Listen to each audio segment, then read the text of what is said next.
ইসরায়েলের নিরাপত্তা মন্ত্রিসভা অনুমোদিত নতুন ব্যবস্থায় পশ্চিম তীরে ভূমি নিবন্ধন পদ্ধতি উন্মুক্ত করা হচ্ছে, যা ইসরায়েলি বসতকারীদের জন্য ফিলিস্তিনি জমি কেনা সহজ করবে। একই সঙ্গে ফিলিস্তিনি কর্তৃপক্ষের এখতিয়ার কমিয়ে ইসরায়েলি সামরিক ও প্রশাসনিক কর্তৃপক্ষের ক্ষমতা বাড়ানো হচ্ছে।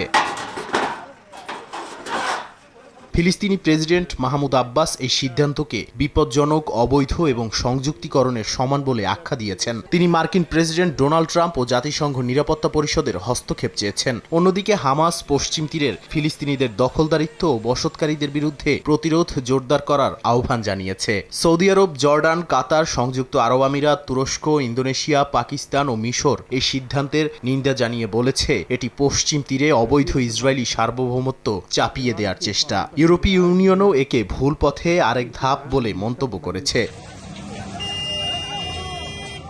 এই সিদ্ধান্তের মধ্যেই পশ্চিম তীরে ইসরায়েলি সেনা অভিযান ও সহিংসতা আরও বেড়েছে। হেব্রন ও মাসাফের ইয়াত্তা সহ বিভিন্ন এলাকায় অভিযান, গ্রেপ্তার ও ঘরবাড়ি ধ্বংসের খবর মিলছে। বিশ্লেষকদের মতে এসব পদক্ষেপ পশ্চিম তীরের বাস্তবতা বদলে দিয়ে স্বাধীন ফিলিস্তিন রাষ্ট্রের সম্ভাবনাকে আরও দুর্বল করছে।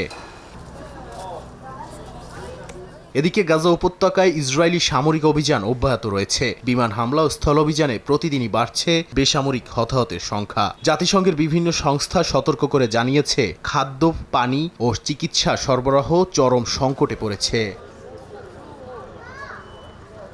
অন্যদিকে লেবাননের দক্ষিণ সীমান্তে উত্তেজনা ক্রমেই বাড়ছে। হিজবুল্লাহ ও ইসরায়েলের মধ্যে পাল্টাপাল্টি হামলায় সীমান্তবর্তী গ্রামগুলো থেকে সাধারণ মানুষ সরে যেতে বাধ্য হচ্ছে।